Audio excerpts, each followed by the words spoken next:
I'll bring a bear spray. For me, I think that if we're together, we should be okay. If you want, I've got two, so you can bring one as well. This is a wolf track, very old, but you've at least had one wolf coming through here.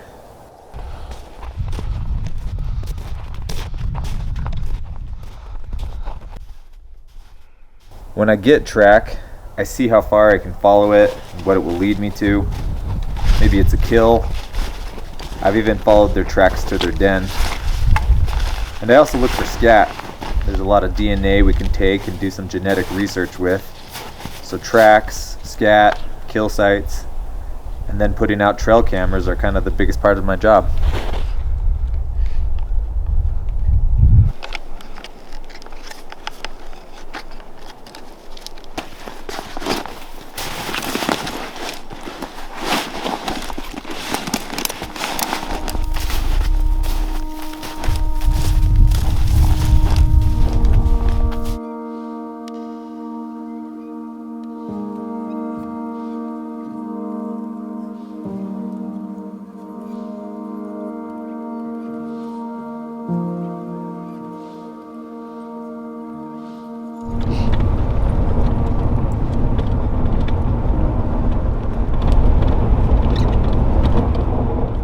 I was tracking and studying one pack of wolves, and they lost 2 members of their pack earlier this year, just up that road.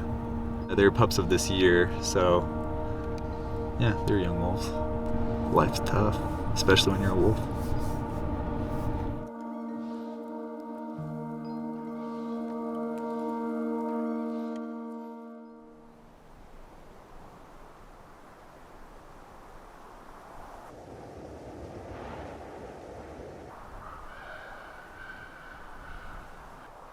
Yellowstone is just this amazing wilderness destination, well over 2 million acres where the wildlife can exist. And as you follow the Yellowstone River out of the park to the north, it descends down a valley known as Paradise Valley. And sitting right between the border of the park and the beginning of the valley is Gardner. This unassuming town of some 900 year-round residents is unlike any other rural town in Montana in that it's not really too agricultural, it's tourism.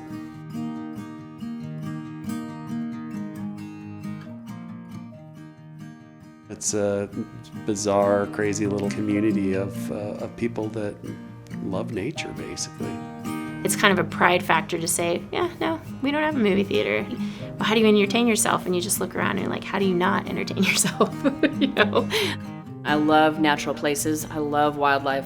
So what better place to do that than Gardner? If I want to go fishing, all I got to do is walk out the door and go down to the river under the bridge and I can go fishing.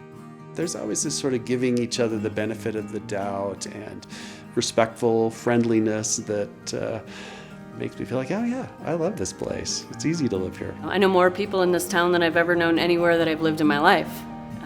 And that's good. Once they accept you as a member of the small town, they know that they can count on you. You know who you can count on, even if you don't agree with them on some issue. Everyone really does get along. Even if they don't, they do. But there is a learning curve.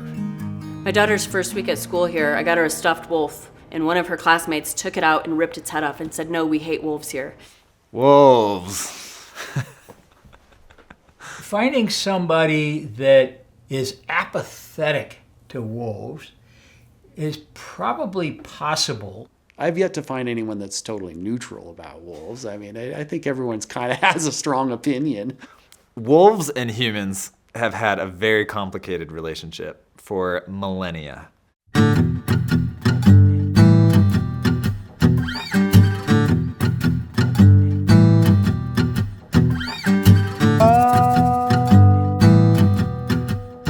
For some of us, the wolf is admirable, it's persistent, it's noble. For others, it's a villain, dangerous, a threat. Think of all of the nursery rhymes and stories we have.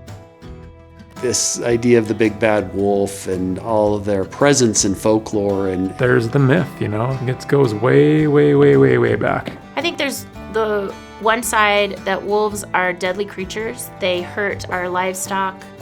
They hunt our chickens. They're nuisances. You hear people say, oh, they killed all those calves just for fun. They didn't even eat any of them. And so there's a little bit of a stigma attached as if they're evil. These feelings of resentment and hostility have simmered for the last 25 years. On January 12, 1995, the horse trailer carrying Canadian wolves passed through the gate into Yellowstone's northwest entrance. I was hired in 1994 by the park to reintroduce wolves.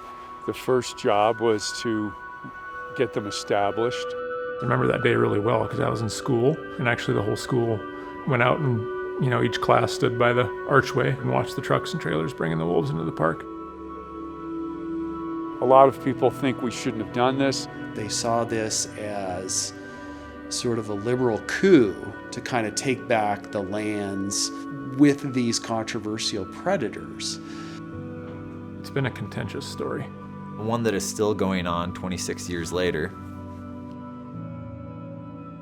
State regulations around the park in Montana and Idaho have recently changed. Before there was a limit. You can shoot, I think it was 2 wolves just above Gardner, Montana. And that was it. After 2 wolves were shot, no more hunting tags are issued for that area. Recently, those hunt units have been removed. And right now we are in the midst of losing as many wolves as we've ever lost. You know, it is true that it's easier to live without wolves than with them. You know, when they come around, you see a track on your ranch, you're gonna worry. Even though it's rare, there's a wolf there, it might kill my livestock. That is real, that's legitimate. We lost some sheep over a period of a couple of years. We lost 3 guard dogs and 1 good stock dog. Those were by far the hardest. You know, everybody loves their dogs. That was an interesting moment for my whole family in terms of like, oh, okay. How do we feel about wolves being here? The more that we sat with it and worked through the process of just the sorrow of losing the animals that you love, the more we just came to the conclusion as a family that we live in an incredibly wild place and we're incredibly blessed to have this opportunity.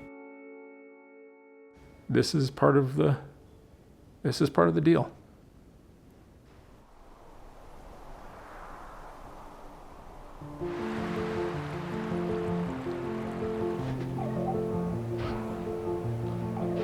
Wolves are a phenomenal part of a very complicated environment, and we needed to restore wolves in order to have a complete and an intact ecosystem. They're an essential component to it that makes it function more like it did prior to European settlement. By creating healthier environments, healthier ecosystems, we are inadvertently benefiting ourselves. Since their reintroduction, businesses have been created to visit Yellowstone, to view wolves, and we have generated a regional economy that is bringing in $60 to $70 million annually. That's quite a lot. That's a substantial industry. It does employ a lot of people. We have hundreds of thousands of people here coming just to see wolves per year. So wolves are tough.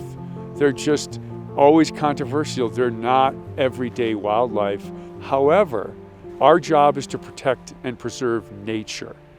Wolves are a part of it. Do we value having a species as wild as the wolf in our modern world?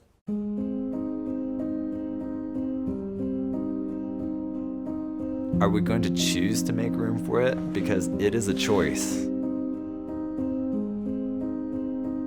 We can choose to annihilate them. We did once.